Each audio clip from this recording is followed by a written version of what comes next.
Viral Viewing. We are here with our author, Miss Lorraine Adams. We're here with our author, Richard Price. And this is We Need to Talk About Pop Culture. We need to talk about pop culture.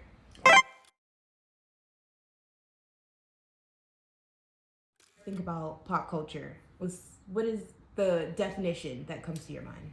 Pop culture is the culture that is primarily to entertain, as opposed to high culture, which is dedicated to some kind of enlightenment or some insights into human hearts. I think it's a really fascinating thing to dig into. And what was said about mass culture in the beginning and pop culture was that it was dumbed down and it was for the lowest common denominator. In my lifetime, I was born in 1959, pop culture at first had those overtones of not good enough, lowest common denominator, mass culture. Any Tom, Dick, or Harry could engage and be interested in it. So pop culture is like popcorn. Pop culture's been around thousands of years. I mean, every generation, the technology at hand will make it, bigger than it's ever been. I think today we're living in a world where mass and pop culture is ascendant, and part of that has to do with money, because you can make more money if you sell to millions of people than if you produce a literary novel and sell to 10,000 people. To keep people happy, all you got to do is entertain them. So the mentality of appeasing, the sweet tooth started to shift, and the elite started to be very interested in what the culture producers were making for the masses.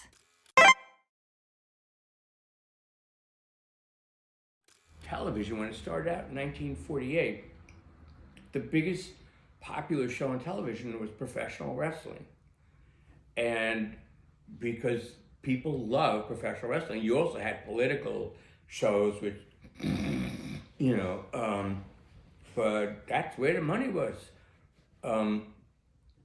And even in the very beginning, cultural critics were calling television the boob tube, because it had so much potential good that could be done through this medium, yet they opted for professional wrestling.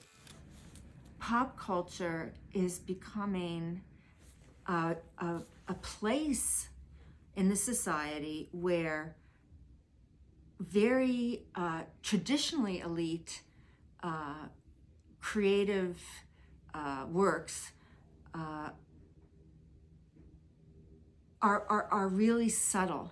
In other words, let's take a television show. You watch a television show like Ozark, and in the past that would simply be a kind of cops and robbers story about, the cartel and the casino, and, but here we have the high literature character development that is absolutely unprecedented in what was a mass medium to begin with, television. How many times does a kid lay in bed and fantasize about, taking care of that bully, or, getting that girl to like him, but she'd never look at me. And so then you got Superman, you've got superheroes, you've got people with superpowers, you've got women warriors, you've got nobody who's scared of your third grade teacher. Everybody wants to see some fantasized, ideal version of their wishes materialize, if not in their own life, just to see it and empathize with it. Say, well, today I'm Batman, today I'm, the Hulk, today I'm Aphrodite, today I'm, the warrior huntress. People want to be more than they are. And so they're looking for a fantastical mirror that just for the 2 hours of watching a movie will make them feel like, I got lost in it. I am Black Panther. I am the great warrior, scientist, genius, statesman. Then you go back to your job, flipping burgers. We have a need for those things. Internet has made all this possible because the internet is all about streaming video. The streaming of video, the YouTube phenomenon, the TikTok phenomenon, this video power we would not have without the internet. But that has created a huge demand for content. And when you are looking at Netflix and Amazon Prime, you are looking at, and now Apple, which is another powerhouse about to become huge, you're looking at things where people are so content hungry and there's so much money in it, and there's enough room in that world for the high literature qualities that made people read books. They now can go to television to get their fix of the literary. The thing about the cell phone is it made everybody some kind of artist and a journalist. You capture life. When photography in the 19th century became a phenomenon, everybody thought it was going to be the death of painting, because they didn't understand what goes into a painting. They said, oh, snap it and I'm an artist. Hey, look, I took a picture. I bet you that's better than Rembrandt. It just, things are facile. You can do things quicker, faster, and more convenient, and it's really separated from the thing you think you've wiped out to replace it with the thing that you're doing.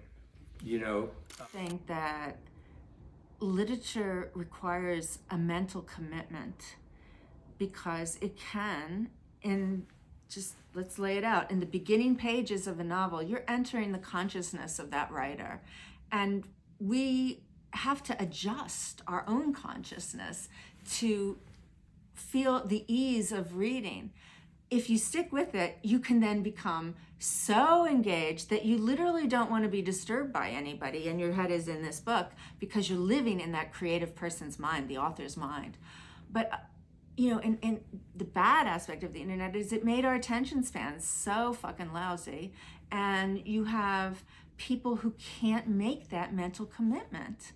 And that's why on YouTube, you're going to see people that are only making pop culture references because it's so much easier to inhale, Twitter feeds and Insta feeds and television. You just sit there in a passive way and you don't have to make any mental commitment. I think it's not either or. It's not either Mean Girls or, Macbeth. Although, Denzel Washington has just done an amazing job with Macbeth as a film, which is, an example of what you're aiming for. You're saying we can have literature like Macbeth and we can have Denzel Washington play Macbeth and we can create a film that is a hybrid. It's both mass and literary. I think we can have both those things. I think the culture is so beautifully multivalent. It's about you and what you feel about yourself vis-a-vis the ubiquitousness or the everywhereness of pop culture.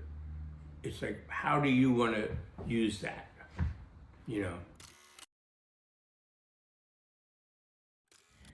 Okay, thank you, Miss Adams, for coming and talking to us about pop culture. Really appreciate you allowing me to interview you. Oh, it was a pleasure. Thank you for sitting down with me. I really appreciate it. Hey, where's my money? Oh.